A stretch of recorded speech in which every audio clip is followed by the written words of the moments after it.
오늘 하나님께서 우리에게 주시는 말씀은 창세기 39장 1절에서 6절 말씀입니다.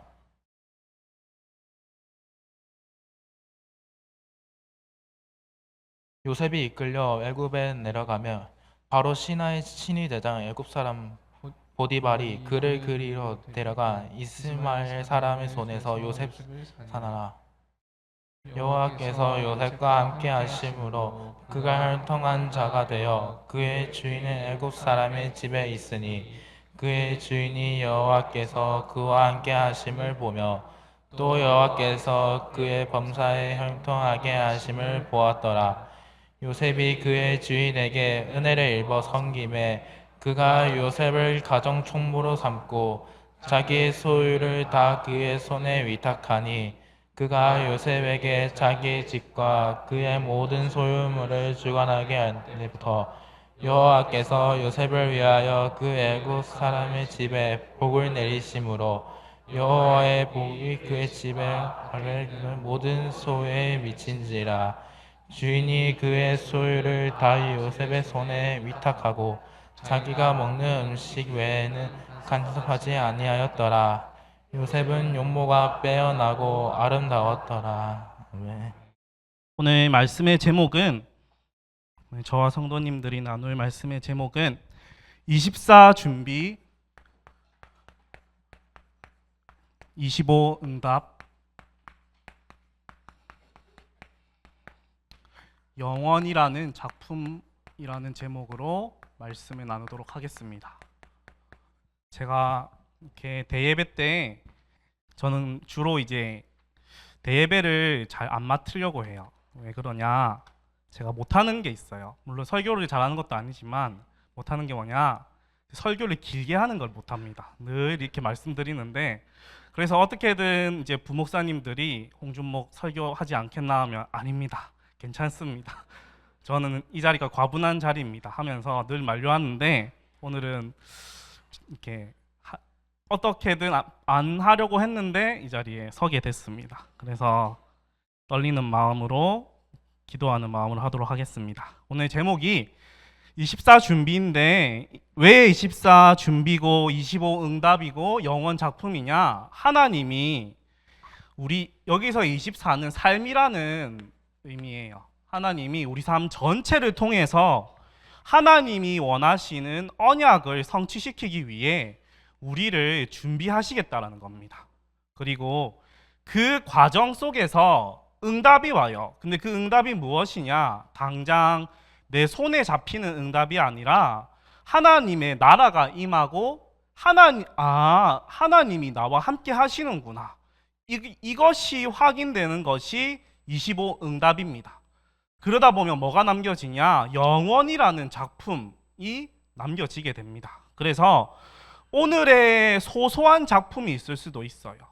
혹은 어마어마한 큰 응답이 있을 수도 있어요. 그래서 우리 성도님들이 내 응답이 작다고 해서 낙심할 것이 아니라 그 하나하나 작고 소소한 것이 하나님 보시기에는 영원한 작품이라는 자부심과 자긍심을 가지시기를 바랍니다.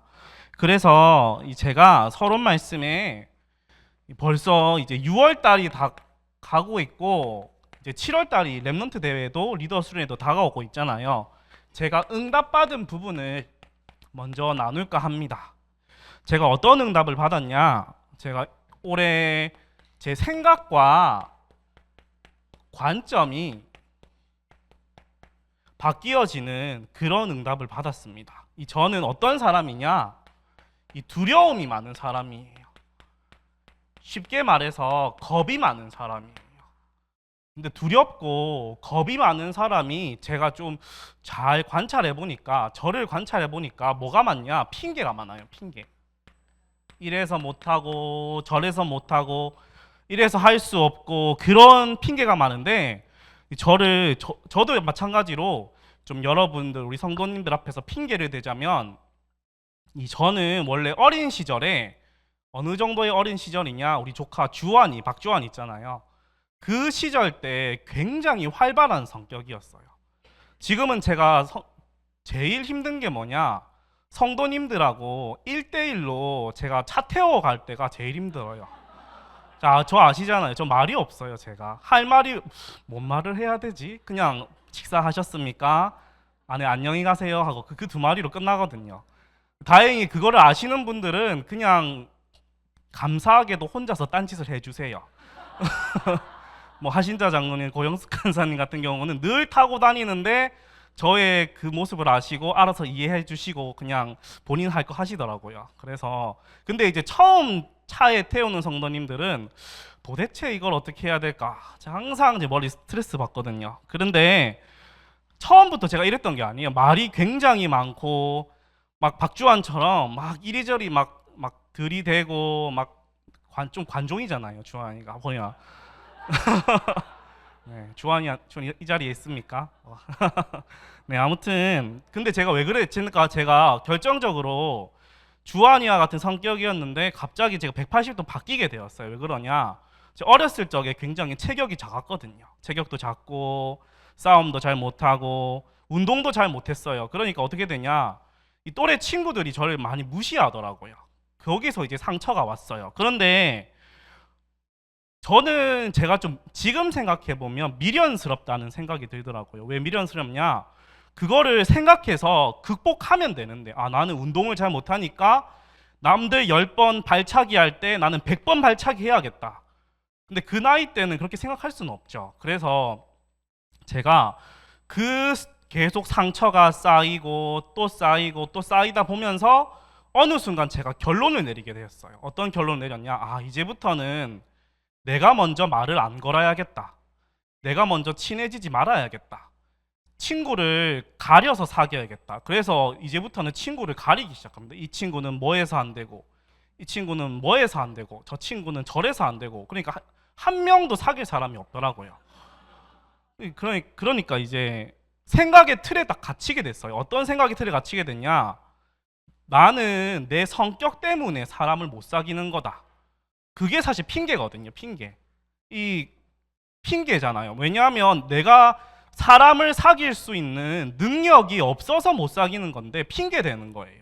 아니야, 나는 성격이 내성적이어서, 나는 소극적이어서 사람을 못 사귀는 거야. 점점 내 두려움과 겁이 핑계거리로 바뀌게 되더라고요. 그래서 혹시라도 뭐 우리 지금 이 랩런트 주일이니까 랩런트들한테 혹시라도 상처 속에 있는 랩런트들이 있습니까? 그러면 과감하게 거기서 빠져나와야 됩니다.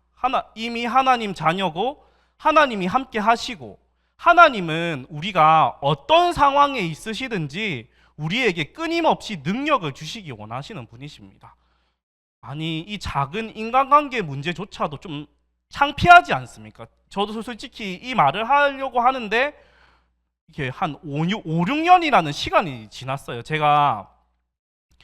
저는 사실 제가 이 성격이 이렇게 만들어진 게 그런 학창 시절의 아픔 때문이거든요.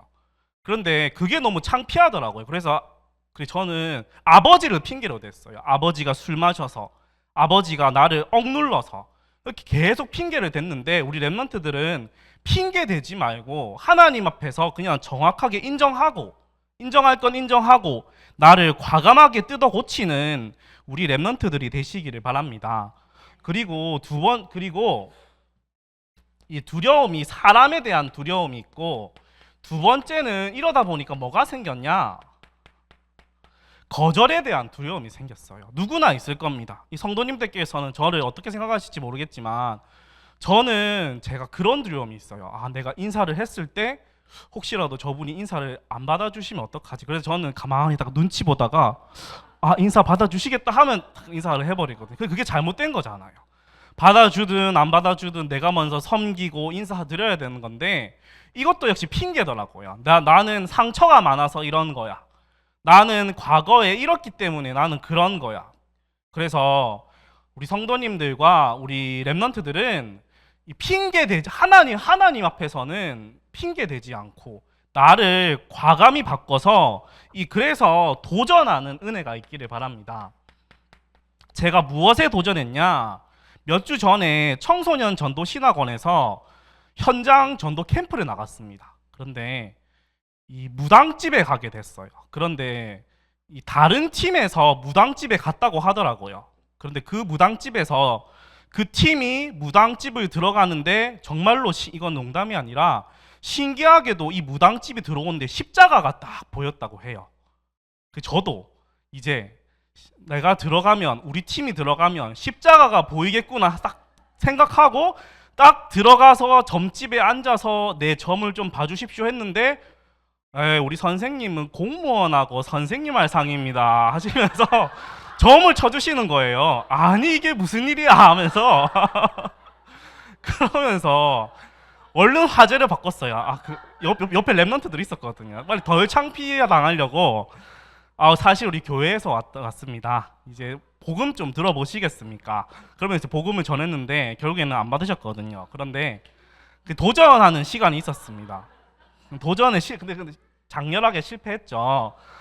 그런데 하나님께서는 그 시간을 통하여서 내가 참 진짜 그 랩런트들한테 현장을 보여주는 시간이었고, 이제 그 랩런트들이, 같이 간 랩런트들이 처음에 막 성질을 내더라고요. 아니 내가 왜 이 무당집에 들어가야 되냐고. 저도 성질을 냈고, 네가 뭔데 내 앞에서 성질을 내냐고. 그래서 서로 막 티격태격 하다가 결국에는 이렇게 합의 봐서 들어가게 됐거든요. 그러면서 이제 랩런트들이 현장 보는 눈도 열리고 그랬었는데, 우리 앞에 많은 두려움과 겁이 있을 수 있습니다. 근데 이건 모두 뭐냐? 허상입니다.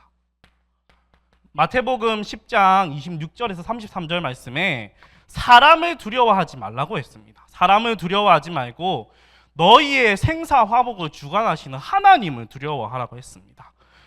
이 말은 하나님을 무서워하라는 게 아니라 우리의 절대 주권자가 하나님이라는 것을 인정 안 하는 거죠. 그래서 우리 성도님들은 사람 앞에서, 저도 잘 안 되지만 사람 앞에서 담대하게 복음을 선포하는 우리 성도님들 되셨으면 좋겠습니다. 다음은 이제 제가 다음 응답이 뭐냐? 이 지도자와의 동행이었습니다.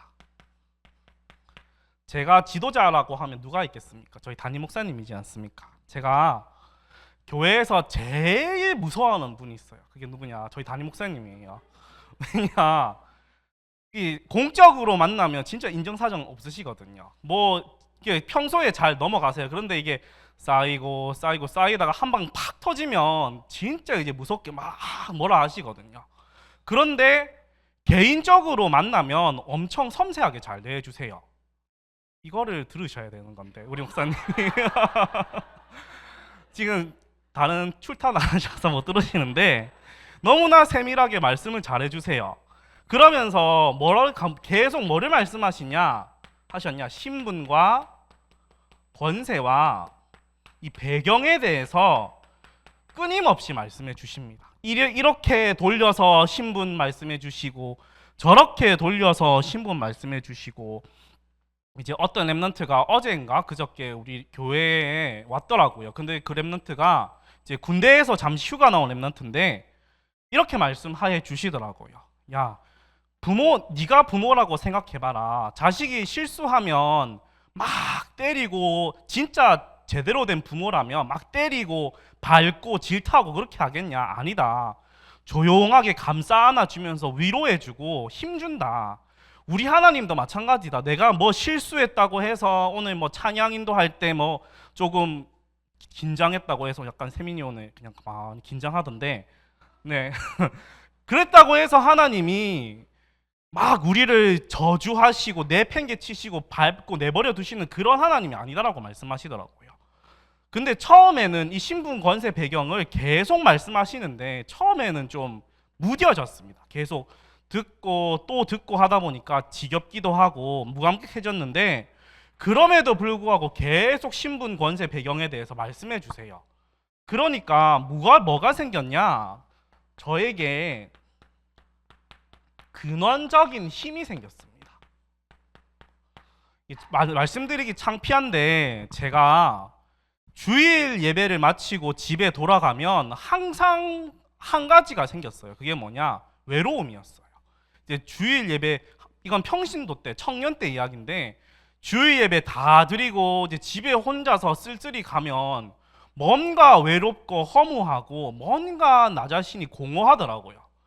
분명히 하나님 은혜는 받았고 힘도 얻었는데, 피곤하고 몸도 힘들었는데 내 신분 권세 배경이 이게 완전 각인되는 순간에, 그러니까 담임 목사님께서 계속 각인시켜 주신 거죠. 그게 어느 순간 사라지더라고요. 혹시라도 나 자신이 쓸쓸하신 분이 계십니까? 외로운 분이 계십니까? 문제만 만나면 흔들리시는 분이 계십니까? 그러면 이 하나님의 신분 권세 배경을 늘 들으시고 묵상하시기 바랍니다. 그래서 우리가 수요 예배든 금요 기도회든 참석해야 되는 이유가 뭐냐? 항상 이 말씀 하시잖아요. 우리 성도님들의 배경은 천국 배경입니다. 우리 성도님들의 신분은 하나님 자녀고 성삼위 하나님이 함께 하십니다. 그게 계속 반복되는 소리 같고 별거 아닌 것 같아 보이는데 결국에는 우리 속에 근원적인 치유를 하는 이 근원적인 힘이 됩니다. 그래서 늘 이 말씀을 사모하는 우리 성도님들이 되었으면 좋겠고, 두 번째는 저의 고질적인 문제가 뭐였냐? 미리 걱정하는 거예요. 그리고 미리 염려하고 미리 두려워하는 거예요. 이 얘기를 하는 게 이제 부끄러운데, 제가 제 보기에 제 여자친구 없게 보이잖아요. 지금은 살이 쪄가지고 제가 요즘에 수영 다니거든요. 그러면 진짜 배가 이만하게 제가 나왔더라고요. 거울 쳐다보는데 야, 사람들 나를 보면 물론 관심 없겠지만 나를 보면 진짜 뭐같이 생각하겠다 그런 생각이 들더라고요. 근데 감사하게도 하나님이 이번 작년에 여자친구를 만나는 응답을 주셨어요. 감사합니다. 그런 응답을 주셨는데 왜 웃죠? 그랬는데 이제 좀 기도 제목이 뭐냐면, 이제 여자친구한테 이거는 부끄러운데 프로포즈까지 다 했어요. 다 했는데 네, 멋지게 했는데 이제 부모님께 인사를 드리러 가야 되는데 이제 이 부분에 대해서 여자친구가 저 걱정하는 거예요. 미리 걱정하고 미리 불신자 집안인데 여자친구는 평신도 이제 그 다락방이거든요. 다락방인데 미리 걱정하고 우리가 미리 염려하더라고요. 부모님이 우리를 반대하시면 어떡하지? 부모님이 우리를 쫓아내시면 어떡하지? 연을 끊으면 어떡하지? 그렇게 걱정하고 염려하는데 담임 목사님께서 또 해석해 주시더라고요. 미리 걱정하고 염려하지 마라. 문제 만나면 문제 만난 대로 인도 받으면 된다. 그 말씀을 해주시더라고요. 그래서 우리 성도님들도 제가 굳이 이러한 창피한 얘기를 꺼내는 이유가, 우리 성도님들도 혹시라도 미리 걱정하고 염려하시는 분들이 계시면 정말 이거를 과감히 던지시기 바랍니다. 문제에 따라서 인도받으시면 됩니다. 하나님이 반드시 인도하십니다. 그리고 세 번째로는 담임 목사님을 보면서 근성에 대해서 배웠습니다.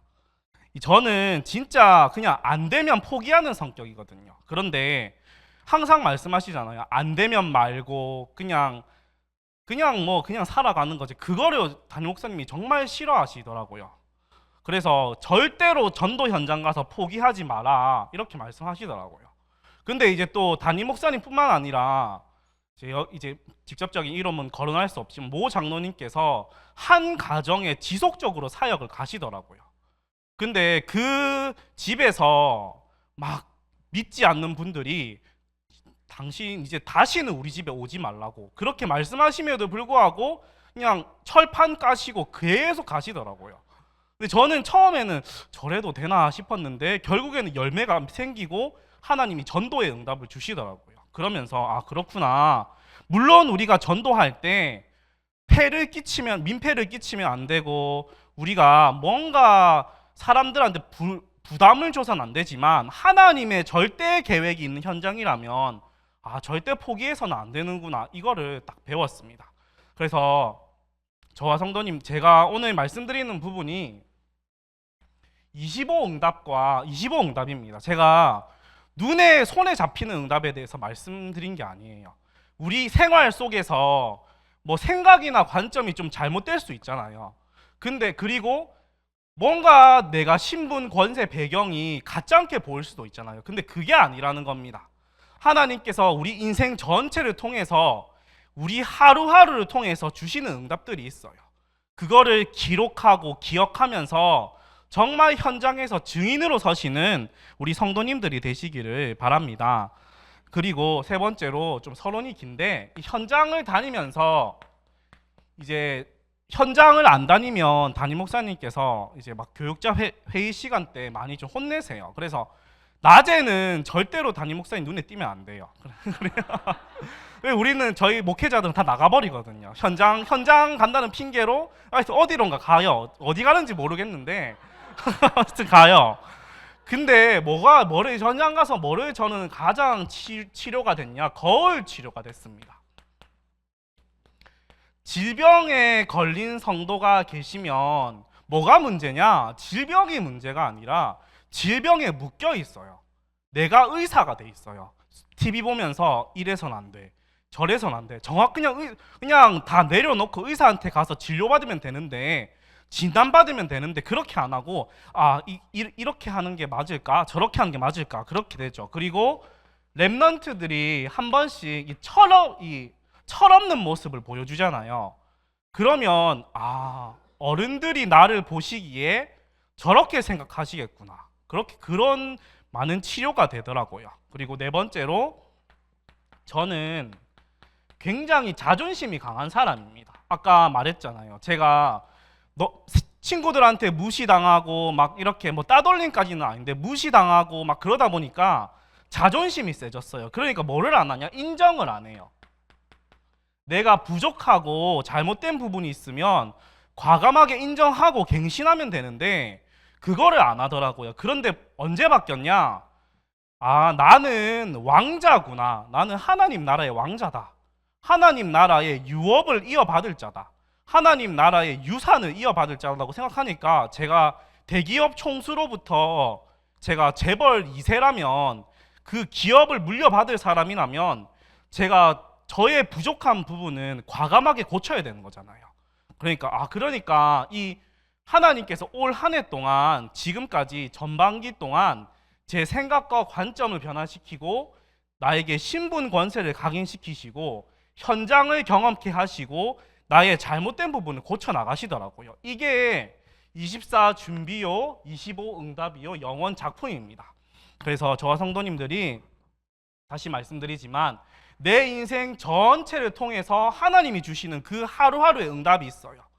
그게 작품화되는 반드시 그 시간표가 있거든요.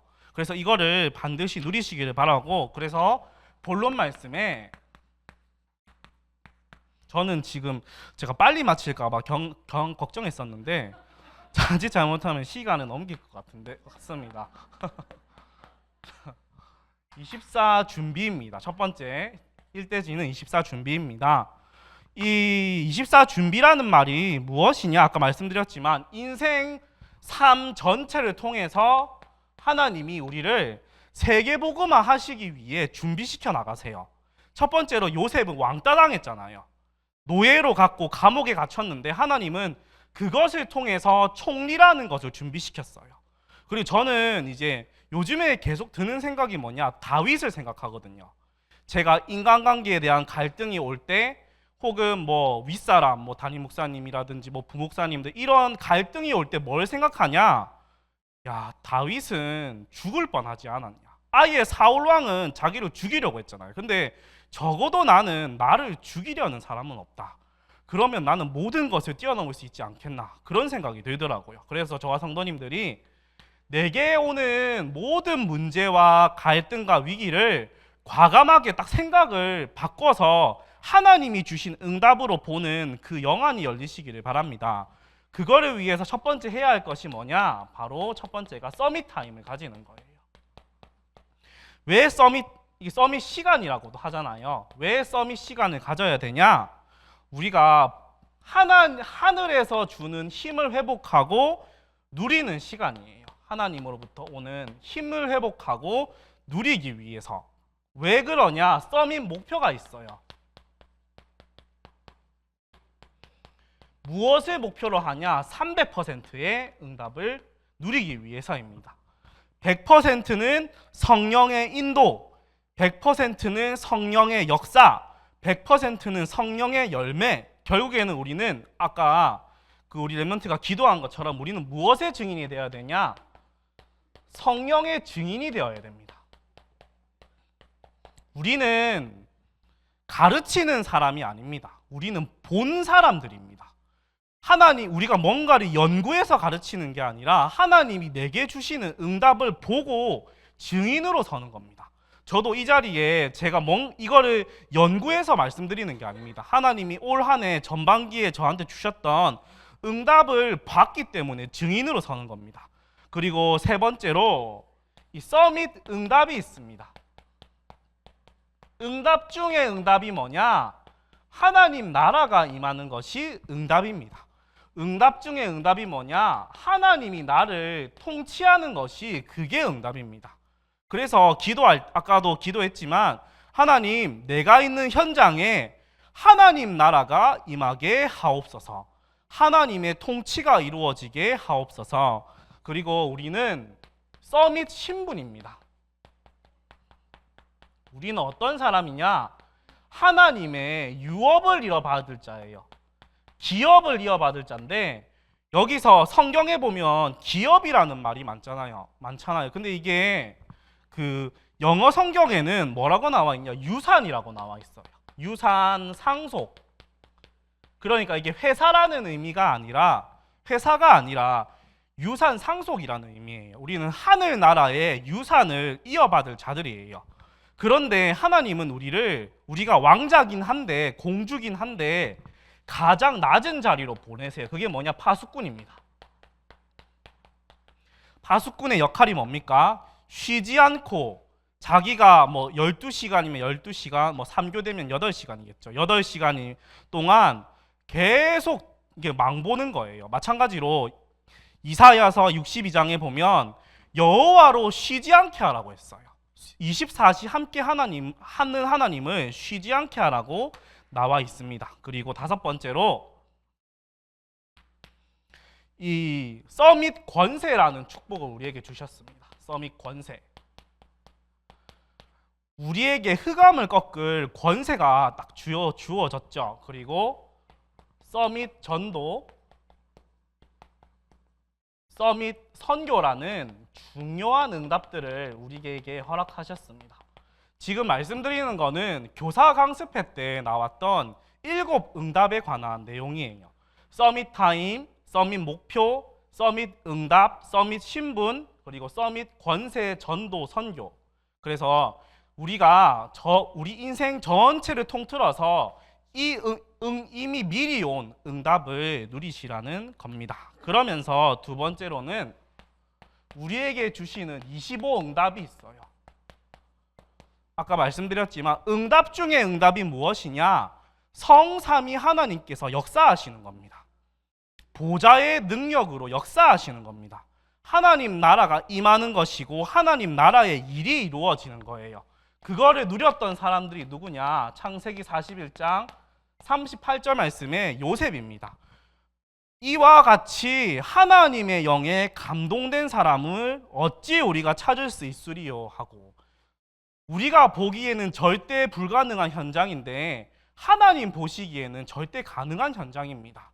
그래서 우리가 뭐 대학에 진학을 준비하는 렘넌트들도 있고, 사역을 하는 우리 성도님들도 있고, 사역자도 계시고 많은 분들이 계신데, 뭐 공무원 준비하는 친구도 있는데, 절대 불가능한 그 현장에 하나님이 함께 한다는 생각을 하시기 바랍니다. 우리가 하나님 없이 생각하면 정말 24시간 잠도 자지 않고 죽어라 공부해야 되고 죽어라 일해야 됩니다. 예배 드릴 필요도 없습니다. 그러나 하나님이 나와 함께 한다라는 그 생각을 하면 내 생각이 바뀌어야 됩니다. 내 능력이 아니라 하나님 주신 힘으로 해야겠구나. 내 생각과 관점은, 우리는 인간이기 때문에, 부족한 인간이기 때문에 언제든지 생각과 관점이 무너질 수 있습니다. 하지만 하나님의 성령으로 충만하면 이 모든 것을 뛰어넘고 현장을 정복할 은혜를 우리에게 주실 줄 믿습니다. 그리고 두 번째로 이 출애굽기 5장 1절에서 12장 46절 말씀에 하나님께서 10가지 기적을 일으키셨어요. 모세를 통하여서 10가지 기적을 일으키셔서 이 절대 불가능할 것 같은 이 출애굽 현장을 이 애굽 현장을 완전 출애굽 역사로 바꾸셨죠. 그리고 세 번째로 사무엘상 7장 1절에서 15절 말씀에 사무엘이 온 이스라엘 백성을 미스바로 모읍니다. 그래서 미스바 운동을 통해서 이 운동을 통해서 어떤 일이 있었느냐? 사무엘이 살아있는 동안에는 블레셋이 다시는 이스라엘로 들어오지 못했어요. 우리도 마찬가지입니다. 저와 성도님들이 그 현장의 지역에 있는 영적 경찰입니다. 영적인 파수꾼이고 영적인 사령관입니다.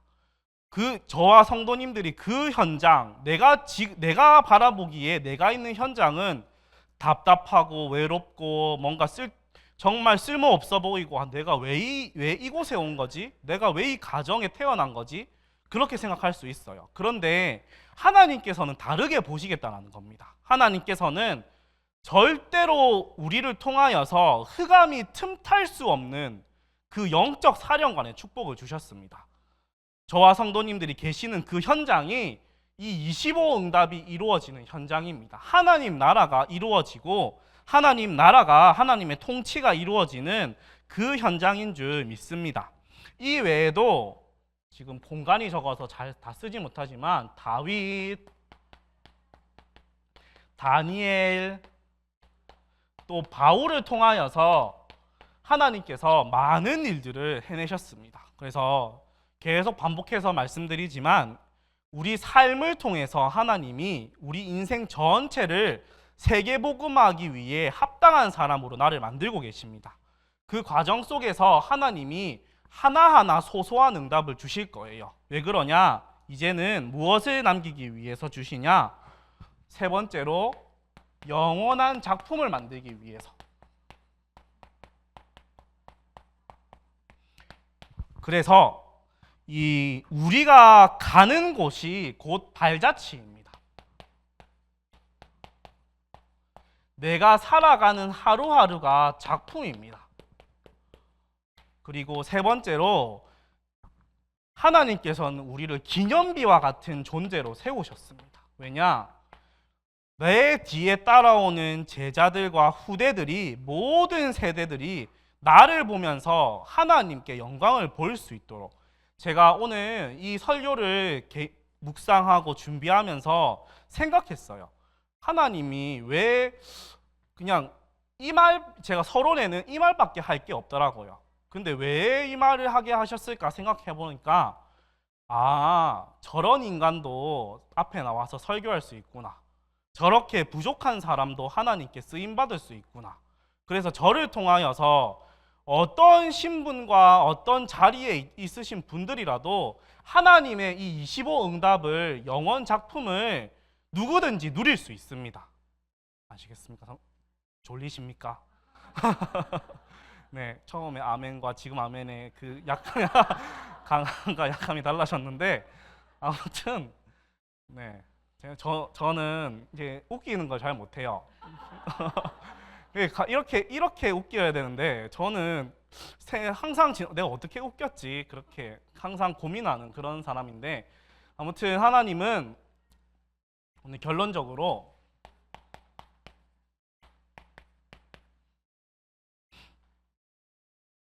제목을 딱 기억하시면 되겠습니다. 첫 번째로 하나님께서는 준비시키세요. 무엇을 준비시키냐? 나를 합당하게 쓸 사람으로 준비시키세요. 하나님은 그 과정 속에서 응답하고 계십니다. 보이는 응답이는 뭐 돈이 됐든 그런 거 상관없이 물질이 됐든 보이지 않는 응답이든 하나님은 항상 응답하고 계십니다. 그리고 하나님은 내 인생을 통틀어서 작품을 남기시고 계십니다. 그래서 절대로 좌절하고 낙심하시기 마시기 바랍니다. 현장에 가서 가장 안타까운 부분이 뭐냐? 절망하고 포기하시는 분을 보면 굉장히 안타깝습니다. 분명히 하나님이 그 사건과 질병을 통하여서 하나님이 분명히 후대들에게 복음을 증거해야 될 것인데 이 이 하나님의 섭리를 믿지 못하니까 이 성도님들이, 꼭 성도님들이 아니더라도 현장에 계신 분들이 무너지시더라고요. 그래서 저와 성도님들은 정말 이 오늘 제목만 기억하면 되겠습니다. 내 삶을 통해서 하나님은 나를 준비시키고 계시고 하루하루 오는 하나님의 응답, 영원이라는 작품을 다 남기시기를 예수님의 이름으로 축복합니다. 우리 말씀 붙잡고 합심으로 기도하겠습니다. 하나님 아버지 감사합니다. 하나님, 우리에게 24 준비, 25 응답, 영원이라는 작품을 남기게 하심에 감사를 드립니다. 먼저 우리의 생각과 마음을 변화시켜 주시옵소서. 상처받고 아픈 이 영혼들을 주님께서 치유하여 주시고 모든 잘못된 것들이 치유되는 정말 말씀 속에서 치유함을 얻는 우리 성도님들이 될 수 있도록 주님께서 축복하여 주시옵소서.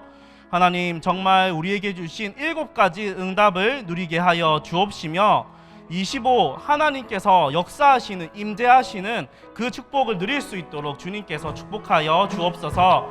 또한 하나님, 영원이라는 작품을 남기기 위해서 우리의 발자취와 내 모든 삶이 너무나도 귀중한 것임을 깨닫는 저와 성도님들이 될 수 있도록 주님께서 축복하여 주시옵소서.